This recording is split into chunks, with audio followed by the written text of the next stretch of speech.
Hello दोस्तों, नमस्कार।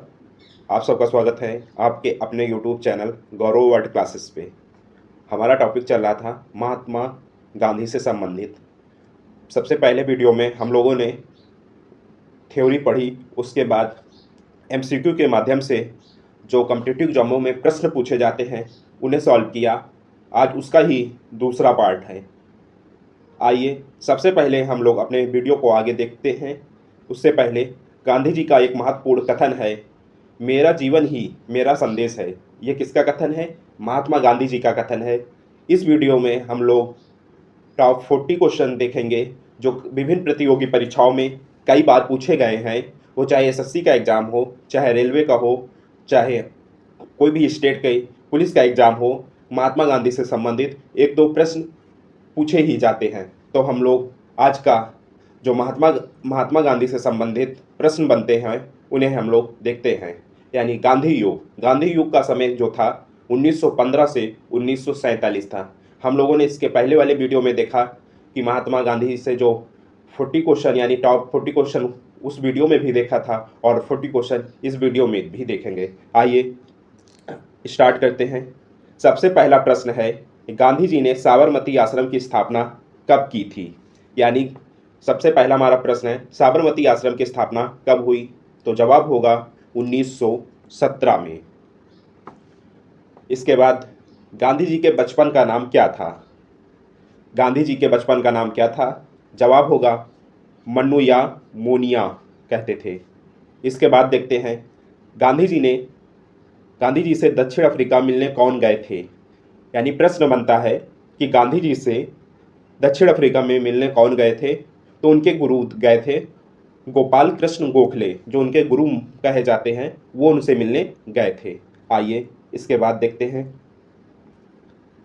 महात्मा गांधी ने असहयोग आंदोलन को कब वापस लिया?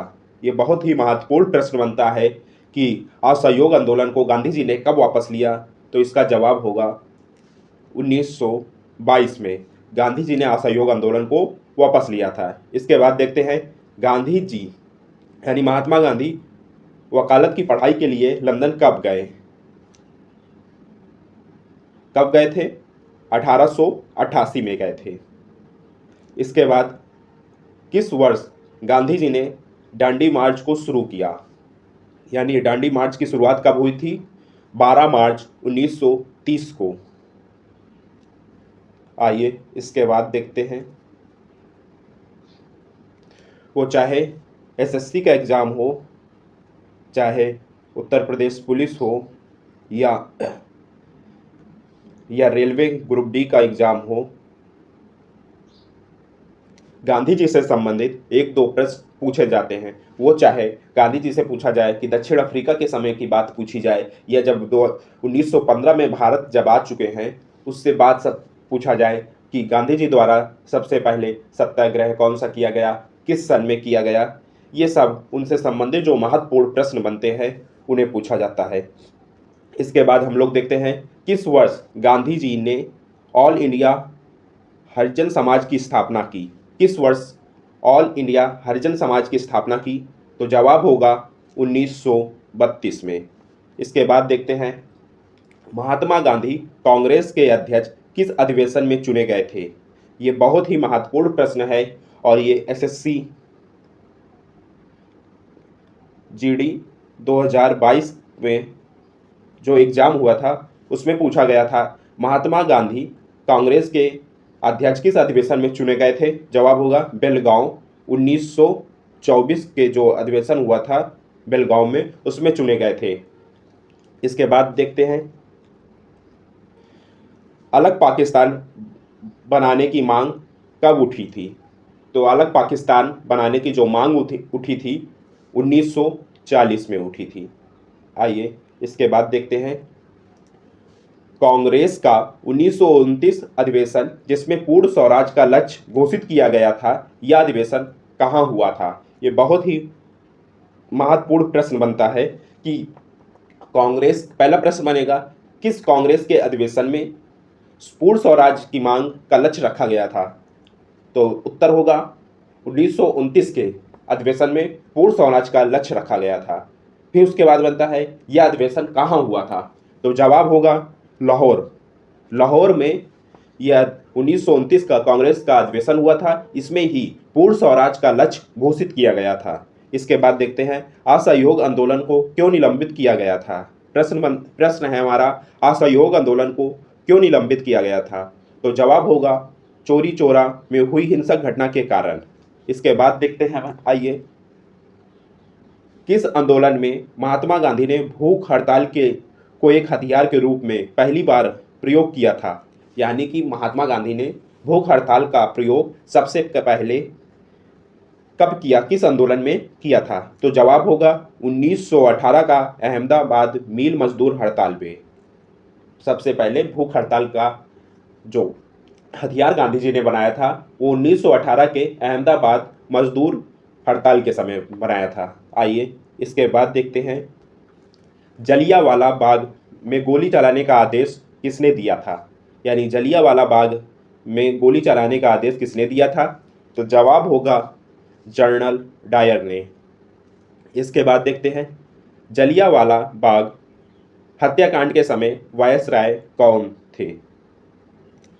यानी कि वायसराय से संबंधित एक दो प्रश्न बन ही जाते हैं, वो चाहे कोई भी एग्जाम हो। जो वायसराय का समय पूछा जाता है कि या उनका टाइम पूछा जाएगा या किसी घटना के समय में पूछा जाएगा कौन से वायसराय का शासन था, तो ये 1919 के समय में पूछा जा रहा है कि जलियांवाला बाग हत्याकांड के समय कौन सा वायसराय थे? तो जवाब होगा लॉर्ड चेम्सफोर्ड। जो लॉर्ड चेम्सफोर्ड थे वो 1919 में जलियांवाला बाग हत्याकांड के समय वायसराय थे। तो इसमें प्रश्न बनता है कि जलियांवाला बाग हत्याकांड कब हुआ? तो जवाब होगा 1919 में। उस समय जो वायसराय थे लॉर्ड चेम्सफोर्ड थे। इसके बाद देखते हैं साइमन कमीशन का भारत आगमन किस वर्ष हुआ था? यानी साइमन कमीशन का भारत आगमन किस वर्ष हुआ था? तो जवाब होगा 1928 में। कब हुआ? 1928 में साइमन कमीशन का भारत में आगमन हुआ था। आइए इसके बाद देखते हैं, बहुत ही महत्वपूर्ण प्रश्न है, स्वराज पार्टी की स्थापना कब हुई थी?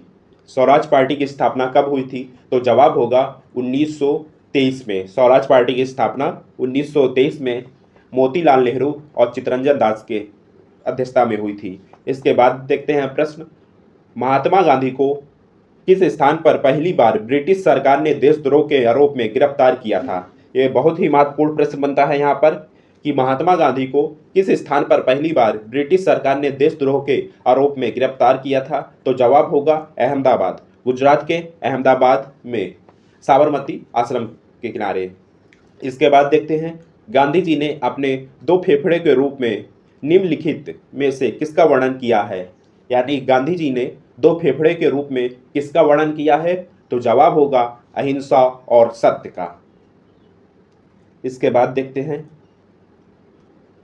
महात्मा गांधी से कुछ पुस्तकें बनती हैं प्रश्न के माध्यम से, आइए उन्हें देखते हैं। सबसे पहले देखते हैं the life of Mahatma Gandhi, यानी the life of Mahatma Gandhi पुस्तक के लेखक कौन है?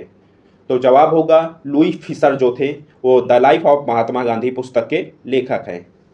इसके बाद देखते हैं महात्मा गांधी किस गोलमेज सम्मेलन में भाग लेने के लिए लंदन गए थे? तो तीन हमारे गोलमेज सम्मेलन हुए थे 1930 में, 1931 में, 1932 में। तो सबसे पहला वाला 1930 में हुआ, उसके बाद 1931 में दूसरा हुआ और 1932 में तीसरा हुआ। तो प्रश्न बनता है कि महात्मा गांधी किस गोलमेज सम्मेलन में भाग लेने के लिए लंदन गए थे? तो महात्मा गांधी एक ही गोलमेज सम्मेलन में भाग लिया, वो था 1931 का दूसरा गोलमेज सम्मेलन। तो जवाब होगा द्वितीय गोलमेज सम्मेलन जो कि 1931 में हुआ था लंदन में। इसके बाद देखते हैं महात्मा गांधी को किस वर्ष टाइम मैगजीन ने पर्सन ऑफ द ईयर नामित किया था? किस वर्ष किया था? 1930 में टाइम मैगजीन यानी कि टाइम मैगजीन ने person of the year Mahatma Gandhi को घोषित किया था। आइए इसके बाद देखते हैं गांधी जी के पसंदीदा भजन वैष्णु जन तो तेने कहिए को किसने लिखा? तो जवाब होगा नरसिंह मेहता ने। इसके बाद देखते हैं गांधी इरविन समझौता कब हुआ था। तो गांधी इरविन समझौता कब हुआ? 5 मार्च 1931 को गांधी इरविन समझौता हुआ था। इसके बाद प्रश्न देखते हैं, गांधी ऑन नॉन वायलेंस पुस्तक के लेखक कौन है? तो कौन है ऑन नॉन वायलेंस के लेखक? कौन है? थॉमस मार्टन जो थे वो गांधी ऑन नॉन वायलेंस पुस्तक के लेखक हैं। आइए इसके बाद देखते हैं, महात्मा गांधी की आत्मकथा का क्या नाम है? यानी महात्मा गांधी के आत्मकथा का नाम क्या है? जवाब होगा सत्य के साथ मेरे प्रयोग, माई एक्सपेरिमेंट विद ट्रूथ, जो इनकी पुस्तक है, सत्य के साथ मेरे प्रयोग, ये महात्मा गांधी की आत्मकथा है। आइए इसके बाद देखते हैं, बीइंग गांधी पुस्तक को किसने लिखा है? यानी बीइंग गांधी पुस्तक को किसने लिखा है? तो जवाब होगा पारो आनंद ने। इसके बाद देखते हैं, गांधी जी खादी को किसका प्रतीक मानते थे? खादी जो था, खादी वस्त्र था, वो खादी को किसका प्रतीक मानते थे? आर्थिक स्वतंत्रता का। आइए इसके बाद देखते हैं, ये हमारा इस वीडियो का आखिरी प्रश्न होगा। हम लोगों ने टॉप 80 क्वेश्चन देख चुके हैं जो गांधी युग से संबंधित थे। पहले वीडियो में हम लोगों ने 40 प्रश्न देखे हैं। इसके बाद ये दूसरा हमारा वीडियो है, इसमें भी हम लोग 40 प्रश्न देख रहे हैं। तो आज हम लोग इस वीडियो का आखिरी प्रश्न देखते हैं। 23 नवंबर 1919 को दिल्ली में अखिल भारतीय खिलाफत कमेटी के अधिवेशन की अध्यक्षता किसने की थी? यानी कि 1919 को दिल्ली में अखिल भारतीय खिलाफत कमेटी के अधिवेशन की अध्यक्षता किसने की थी? तो जवाब होगा महात्मा गांधी। तो हम लोगों ने अपने प्रश्न को देख चुके हैं। तो आज के लिए बस इतना ही, फिर मिलते हैं किसी नए टॉपिक के साथ। जय हिंद, जय भारत।